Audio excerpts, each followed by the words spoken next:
like to turn to the book of Luke, chapter 15. Book of Luke, chapter 15, we'll read verses 11 through verse 32. And he, Jesus, said, a certain man had two sons. The younger of them said to his father, Father, give me the portion of goods that falleth to me. And he, the father, divided unto them his living.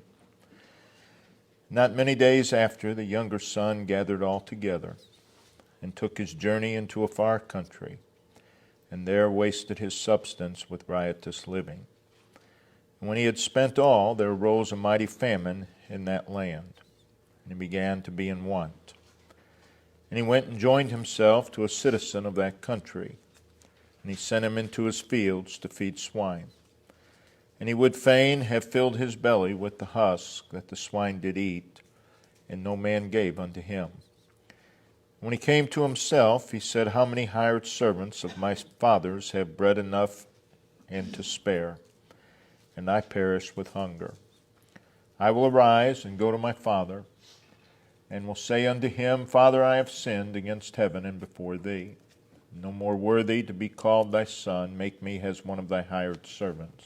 And he arose and came to his father, but when he was yet a great way off, his father saw him, had compassion, ran and fell on his neck, and kissed him. And the said son unto him, Father, I have sinned against heaven, and in thy sight, and am no more worthy to be called thy son. And the father said to his servants, Bring forth the best robe, put it on him, and put a ring on his hand, and shoes on his feet. And bring hither the fatted calf, and kill it, and let us eat and be merry. For this my son was dead, and is alive again. He was lost, and he is found.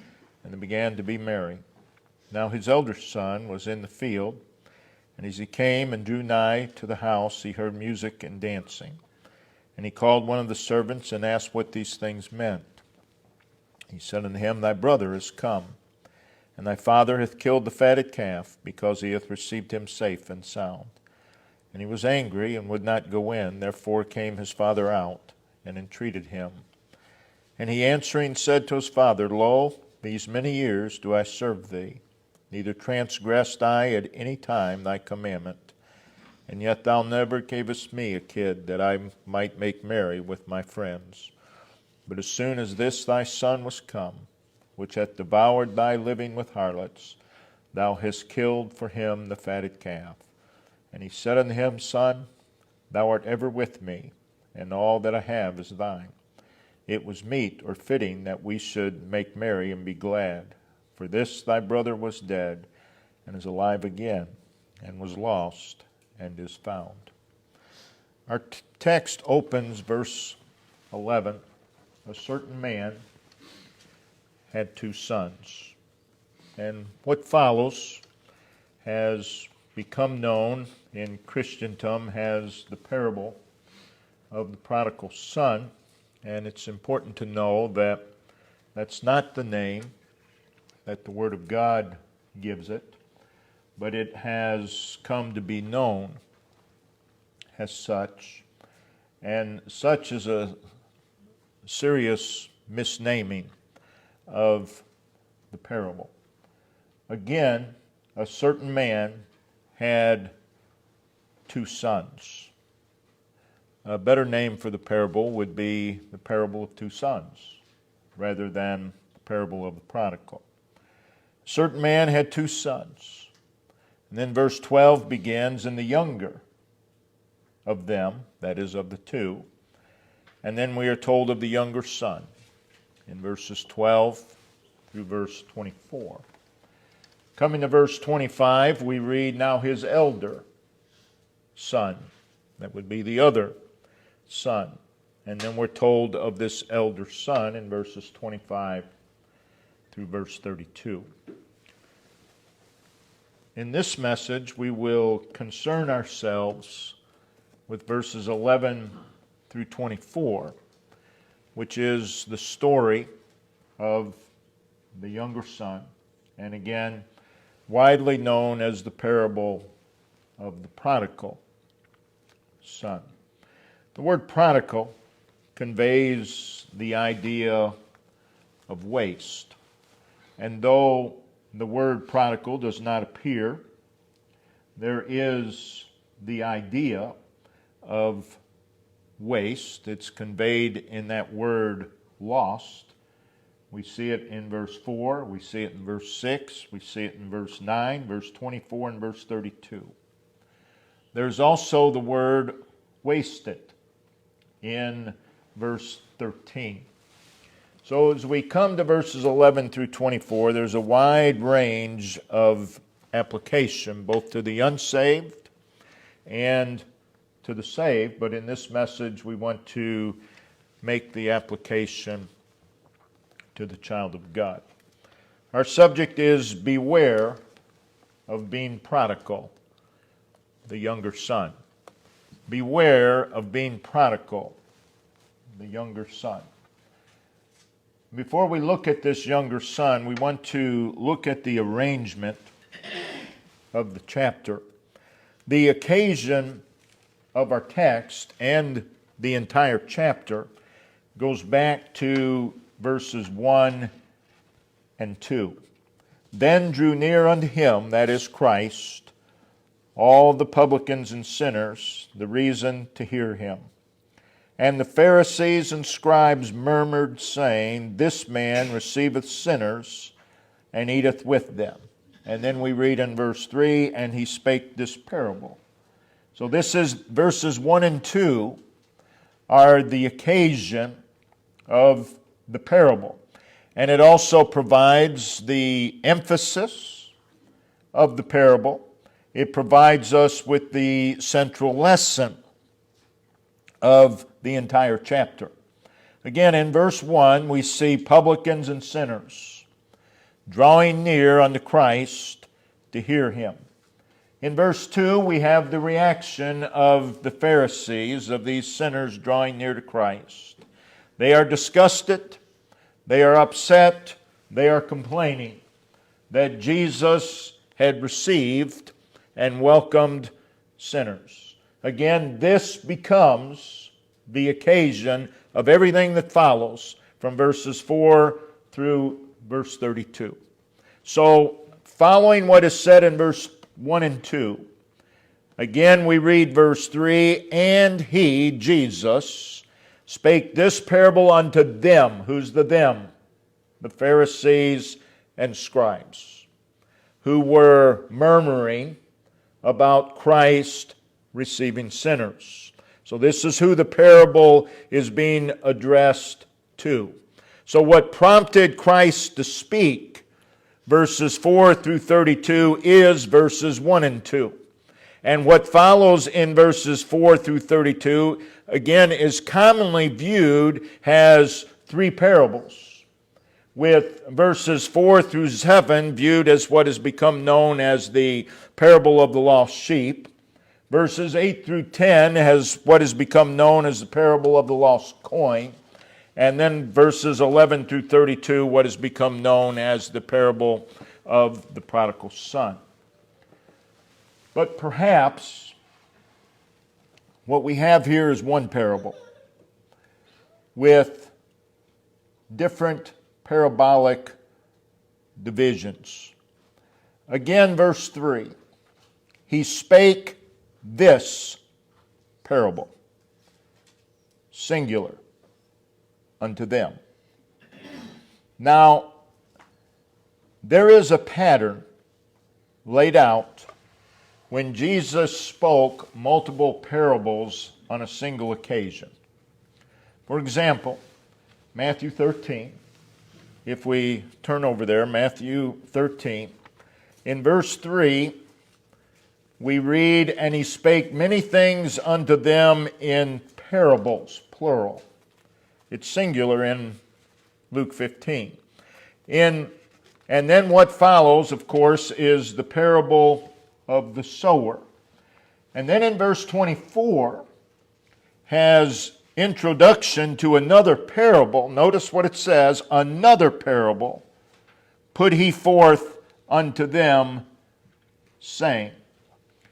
And then after he spoke that parable, verse 31, by way of introduction to another parable, put he forth unto them, saying. And then in verse 33, again introductory to another parable spake he unto them. So there's a pattern. And then in Luke 18, we have another example. Luke 18, again, he speaks more than one parable here, and we read in verse 1, and he spake a parable unto them. And then you come down to verse 9, by way of introduction to another parable, and he spake this parable. So, Christ, there's a pattern. When he spoke multiple parables on a single occasion, we read these words, and he spake another parable. You don't find that here in Luke chapter 15. We see again in verse 3 that he spake a parable unto them, saying. And then, of course, you have what is known as the parable of the lost sheep. And then you come to verse 8, either. That's how it begins. It doesn't begin with, and he spake another parable. But either, showing, or the word or, so there's a connection.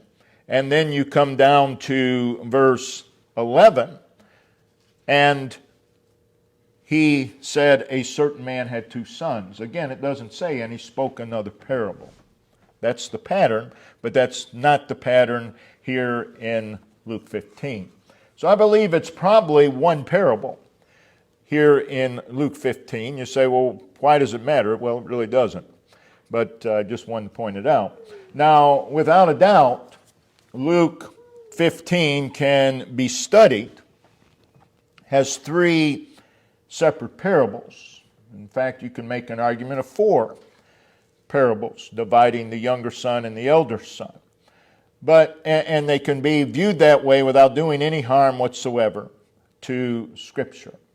But however you view it, and almost everybody views it as one parable, the reason for it all is verses 1 and 2.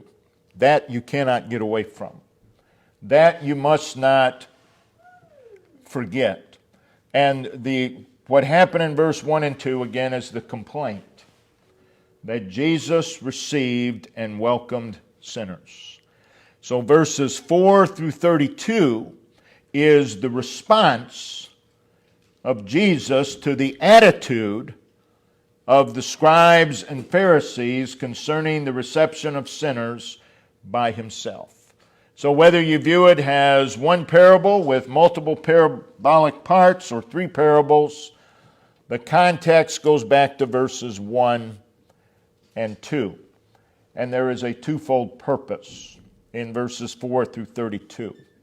The purpose is Jesus is illustrating the fact that he does indeed receive and welcome sinners. And then he is also rebuking the attitude of the Pharisees and the scribes toward such who, instead of rejoicing that Jesus received sinners, were doing what? They were murmuring. They were complaining. And we see this twofold purpose throughout verses 4 through verse 32. In these verses 4 through 32, the word lost occurs 5 times. We've already made mention of that. He uses the word lost in relation to a sheep, a coin, and a son. And he uses it to illustrate the condition of the sinner. Throughout verses 4 through 32, Christ uses the word found 6 times. Verse 5, verse 6, verse 9, verse 24, verse 32. And each time it is in relation to that which was lost. He uses the word found or recover to illustrate that he does receive that which was lost, or he does receive sinners.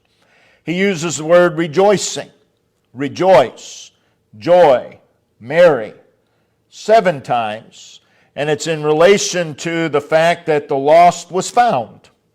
So the same point is being made throughout verses 4 through 32. Lost, found, rejoice. Lost, found, rejoice. So however you view the chapter, one parable with various parts, or 3 separate parables, without a doubt, verses 11 through 32, what we read for our text, is the climax. Verses 11 through 32 is the climax. Throughout verses 4 through 10, the significance of lost and found is increasing. The significance of those 2 things is increasing. The significance of joy and rejoicing is increasing. And then it reaches its climax here in verses 11 through verse 24. So you can view the first 2 points, a lost sheep, a lost coin, as a prelude to verses 11 through 32. But without a doubt, what we read in verses 4 through 10, everything is building up to verses 11 through 32. So as you move through Luke chapter 15, Jesus is placing greater and greater emphasis upon the value and importance of the thing that is lost. In other words, the urgency is increasing. You go back to the beginning, verse 4. In the illustration of the lost sheep, there was one sheep missing out of 100. That's 1%. 1%. You advance to the lost coin or the lost piece of silver, and it's 1 out of 10.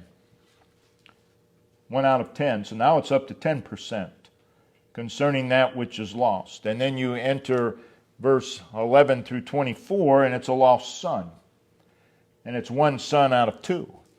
So now it's up to 50%. You see, the urgency is increasing. Also, in verses 4 through 10, the objects that were lost were, first of all, an animal.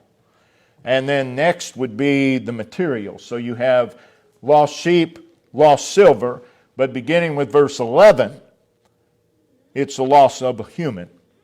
So again, you see the urgency, the seriousness is increasing. The drama is building. Everything's building up to verses 11 through verse 24. The consequences of that which is lost is becoming greater and greater. You go from sheep to a coin, and again, the percentages are rising. Everything's building up to what we read here in verses 11 through 24 concerning this younger son. In this younger son, we have a very graphic picture of the nature of sin.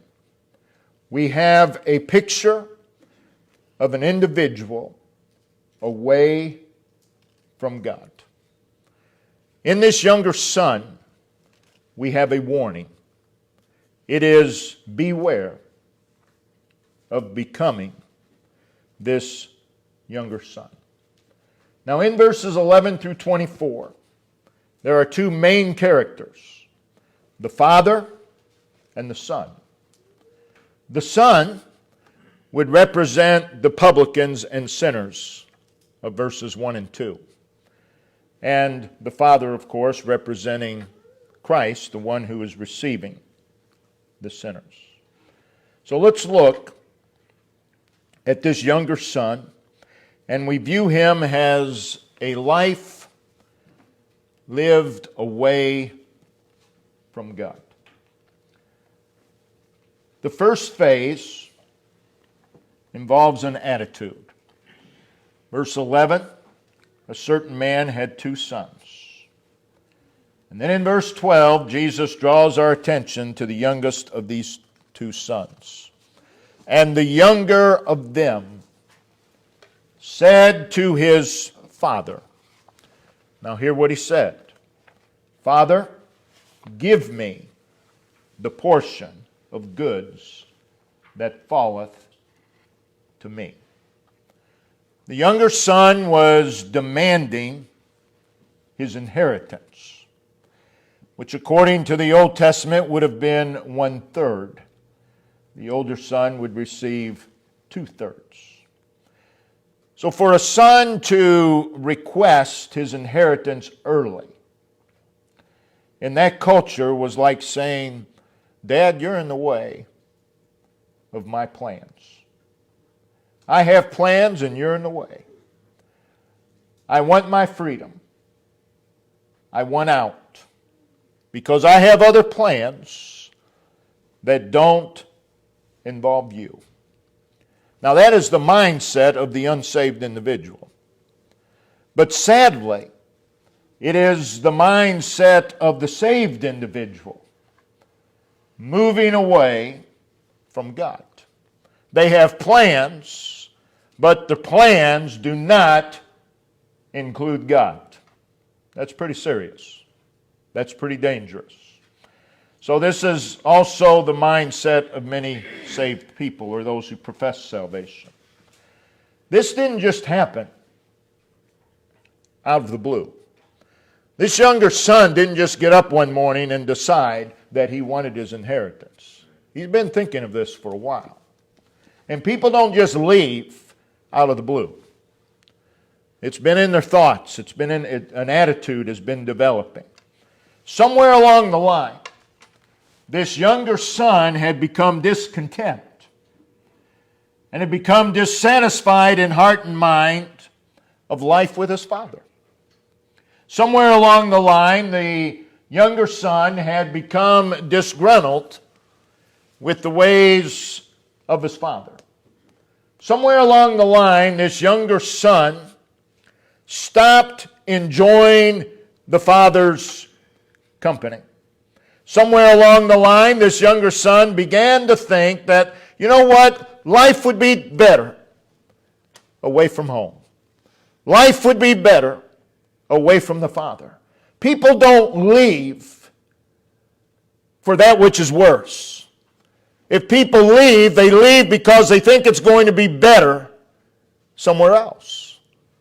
You don't hear anybody say, well, I'm leaving because it's a lot worse down there and that's what I want. Nobody does that. Somewhere along the line, this younger son began to feel that he was missing something.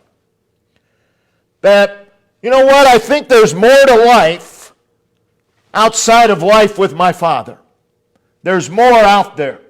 Somewhere along the line, the younger son began to feel the wooing cry of life away from the father.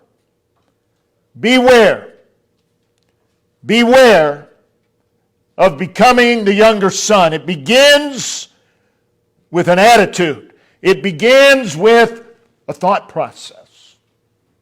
And all of this began to grow in his heart, in his mind. And his heart and mind were gradually being hardened. And one day, in selfishness and greed, comes this defiant and shocking demand, Father, give me the portion of goods that falleth to me. Give me. Give me. Give me. He has become the center of his world. Beware of becoming the younger son. Beware of becoming the center of your world. He wanted the benefits of the Father without the Father. That's the lost sinner. Oh, they want the benefits of God, they just don't want God. And many saved people fall into this same condition. They want the blessings of God, but they don't want God. Well, guess what? It doesn't work that way. Beware of becoming this younger son. Beware of the attitude of his goodness and blessings, but not God. If that's you, stop right where you are. Don't go any further. Do not proceed any further, because such is going to take you on a journey. Beware of becoming the younger son. That leads us to phase 2. This journey. This part of the story is told in verses 13 through 17. And it culminates in the absolute meltdown of this younger son's life. We read in verse 13. Again, keep in mind, it starts with an attitude. It starts with a thought. And if you don't stop, eventually, it's going to lead to a journey. It's going to lead to a journey. We read in verse 13, the younger son gathered all together. As he's doing so, he's thinking, I have great plans. He had big plans. He had big ideas. And he took his journey. Sin is always a journey away from God. He took his journey. The younger son took his journey. As he heads out, he just knows that life is going to be better. He just knows that his life is going to improve. In his mind, everything's going to get better. In his mind, he's doing something for himself. How many times you've heard people say, well, I'm doing this for myself. You better be careful. That's usually not a good outcome. He took his journey. It's his journey. It's his journey. At home with his father, there was everything he needed. But he thinks he's going to improve his life. At home with his father, there was plenty. There was abundance. There was all sufficient supply. At home with his father, there was the father's presence. When he got up in the morning, when he worked during the day, no matter what a day brought forth, he could see his father. At home with his father, he could see, he could feel his father's love. At home with his father, he could see and feel his father's care. At home with his father, he was under the influence of his father's instruction and guidance. At home with his father, there was joy, there was comfort, there was fellowship that could not be had anywhere else. But the younger son took his journey. He has now left the place of blessing. And as he does, he is progressively pulled downward in death's spiral. Beware of becoming this younger son.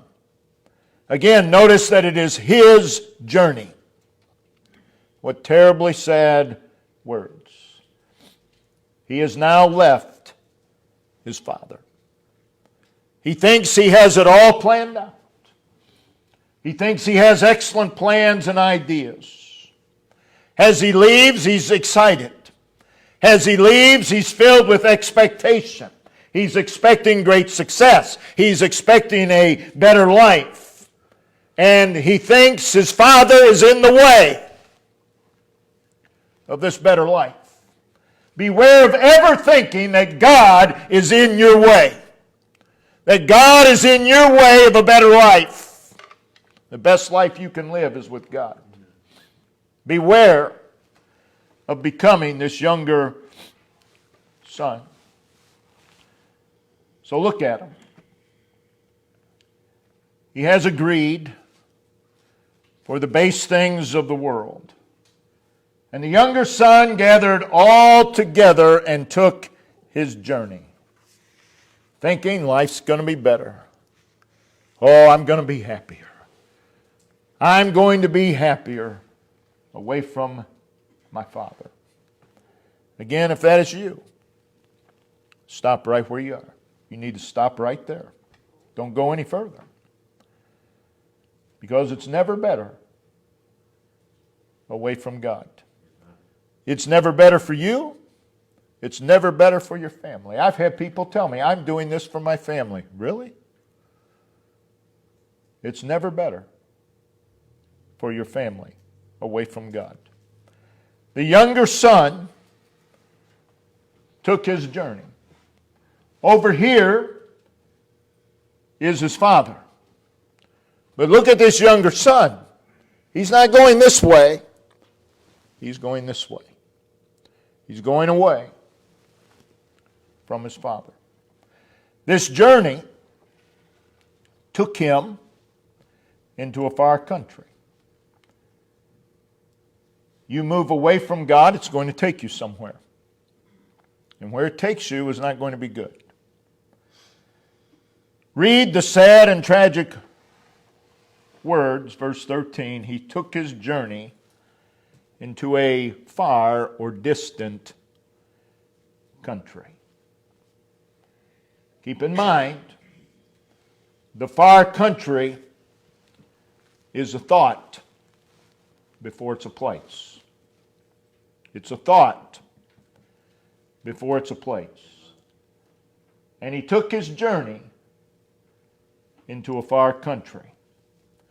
And with each step he takes, there's a wooing of the empty promises of that country. He took his journey into a far country. See him, he's getting further and further away.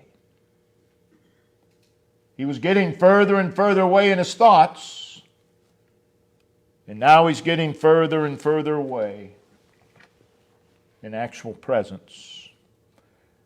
Each step took him further from the things that he so desperately needed. Each step took him further from the reality of his Father's presence. And each step took him further from what was right and what was best for him. Verses 13 through 16. There's a word that occurs over and over. It's the word "and." You see it 3 times in verse 13, 2 times in verse 14, 1 time in verse 15, 2 times in verse 16. And. What's the point? One thing leads to another. That's what that word "and" signifies. Oh, that he would have stopped somewhere along the way. But there he is, the heart filled with self and disregard of his Father, wandering further and further away. Beware of becoming the younger son. Back home is a loving, caring Father who will receive him. All he has to do is stop and go back. Oh, that he had stopped before he got to the next end. But he didn't. The journey would lead to a life of waste. Verse 13, he took his journey into a far country, and there, very important word, in that far country, he wasted his substance. The word wasted means that he squandered the blessings of the Father away. He was taking that which was bestowed upon him by a loving Father, and he's throwing it all away. There, in the far country, which is a life away from God. What a wasteful journey away from the Father in the far country will lead to wasted years, wasted privileges, wasted opportunities, wasted blessings. But look at him. He's in the far country, throwing it all away. If that's you, stop right where you are. Stop right there before you throw the next thing away. Stop. Because back home is a loving, caring Father who will receive you. Beware of becoming this younger son. The journey would lead to a different lifestyle. We read again, he took his journey into a far country, and there wasted his substance with riotous living, or unruly, lawlessly, disorderly, out of control. His life is now out of control. It's not what he planned, but that's what it is. It's further brought out in verse 30. He devoured, that is, his father's blessings, with harlots. So he's living a life of immorality. He's living a life of filth. He's living a life of wickedness and rebellion. He lived in such a way to gratify every whim and desire of his flesh. And this way of living resulted in a terrible and tragic waste. So you see him in the far country, living a life contrary and in direct opposition and defiance to his Father. Living a life with total disregard and disrespect of his Father. And back home is a loving Father, caring Father waiting to receive him. Oh, that he would have stopped before he got here. Beware of becoming the younger son. This journey would lead to a life of poverty. We read in verse 14, and when he had spent all, we don't know how long that took, but it wasn't just in a day. When he had spent all, remember when he left his father's house? We read that he gathered all together. And whatever he gathered together, it's all gone. And now he has spent all. Look at him. He has nothing. He has spent all. Sin has robbed him. He's miles and miles away from a Father who loved him. The journey from God will strip you and may, if you keep going, leave you with nothing. Back home is the abundance of all good things, but he has nothing. Back home is a loving, caring Father waiting to receive him.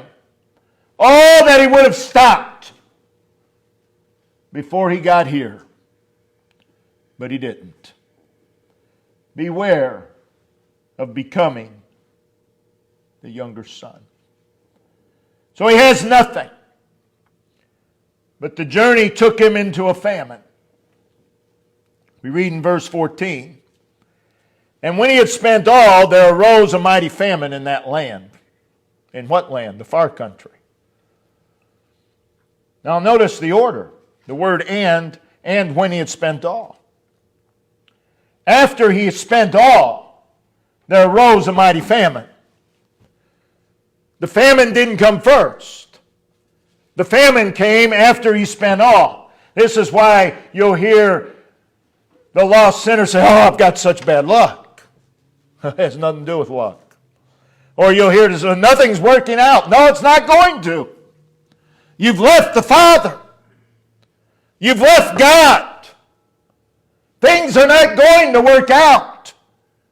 They're going to get worse. So here he is. He's spent all. He has nothing. And now something worse happens. There's a famine in the land. That is, there's no chance of him getting back what he lost. Notice that the famine was mighty. That is, it was enormous. It was a very immense famine. And he has nothing. And he finds himself now in a very demanding circumstance. And he does not have the means to meet the circumstance. Doesn't have it. Notice that the famine was in that land. The famine was in the far country. There was no famine back home. There's no famine there. The famine's in the far country. Back home is the abundance of all good things. Back home is a loving, caring Father waiting to receive him. All that he would have stopped before he got here. Beware of becoming the younger son. The journey took him to a place of desperation. He has nothing.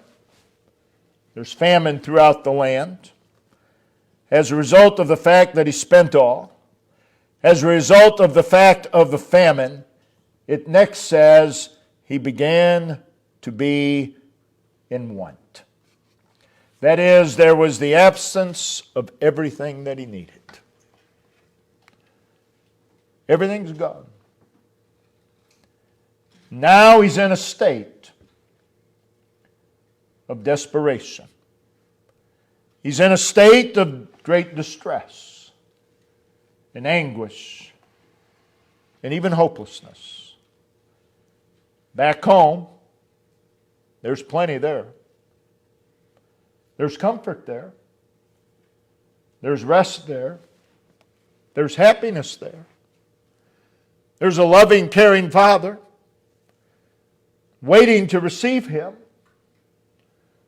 Oh, that he would have stopped before he got here.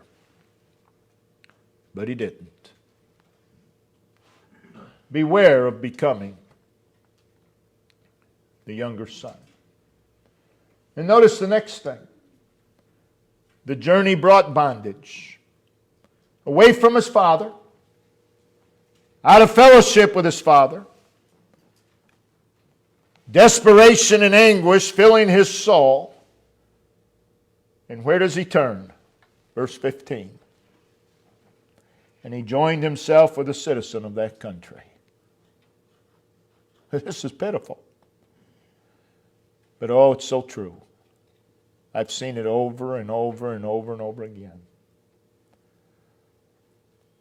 But people seem to think, I've recounted this text with many people as they are going to leave. Oh, they believe. They honestly believe. Yeah, I know what it says, but I've thought about this and I'll be different. No, you won't. No, you won't. It's not going to work. I don't care how much thought you've put into it. It's not going to work. So here he is in desperation. And where does he turn? He joined himself with a citizen, and there it is again, of that country. Back home is a loving, caring Father waiting to receive him. Oh, that he would have joined himself with his father. But instead, he joins himself with one who belonged to the far country. And one who lived in the far country. I've got new friends now. Beware of becoming this younger son. Back home, is everything he needs. Yet here he is, away from his father, out of fellowship with his father. Look at his life. His life is in shambles. He has absolutely nothing. Desperation and anguish fill his soul. And what does he see as the solution to his problem? Well, I'm going to join myself with the people of this country. I'm going to join myself with them. In his mind, that's the solution. Sin is insanity. And then notice, and he, the one he joined himself to, sent him into his fields to feed swine. You know what? I don't believe that that day when he gathered all together, he was thinking, man, I sure hope I can work in the hog pen. That wasn't in his plans. The hog pen wasn't in his plans. I've never seen a person leave the Lord who had the hog pen in their plans. But that's where they end up if you keep going. That's where they'll end up. In that far country is bad company. Bad company. And that company will lead to bondage. Why did he leave his father's house? I'm sure he wanted more freedom. How many leave the Lord for freedom? Oh, many do. Oh, I'm tired of being tied down to rules. I was raised this way and I'm just tired of it. I just want to try something else. In other words, I want to be free. And God's in the way. But you won't be free. You'll find yourself in a bondage greater than you ever imagined. Beware of becoming the younger son. The journey brought him to a place, and this is really the mercy of God and the grace of God, of no help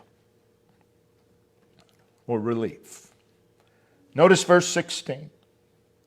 And things just continue to progress. He would fain have filled his belly with the husks that the swine did eat, and no man gave unto him. No one helped him. They couldn't. And even if they could, they wouldn't. The hogs in the mire, eating the husks, had more than him. And as he's sitting there in the hog pen, he's thinking, boy, those husks look pretty good. Back home, as he's sitting in the hog pen, back home there's a place at the Father's table. But there he is, in the hog pen, with nothing. Back home is a banquet of the finest food. But look at him. He is now forsaken by the people of the far country. All those new friends, they leave him. There's none to help. He's gone a long way. That's usually a good thing. When you've gone far enough where you have nobody. You have nothing, you have nobody. Hopefully, you come to your senses. And that, of course, is what would happen. So you look at this younger son. Absolutely pitiful picture. A heart-wrenching sight. You see him there in his selfishness and his greed, departing from his father, going into a far country where he threw it all away with an ungodly lifestyle. He is eventually brought to nothing. In a land that cannot provide his needs because it's a famine. He becomes desperate.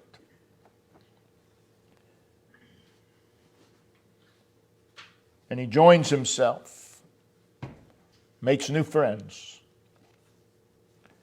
And he finds himself in a terrible bondage, feeding hogs. And there he is down in the hog pen with nobody to help. But thank God, the story didn't end there. Didn't end there. Let me tell you something.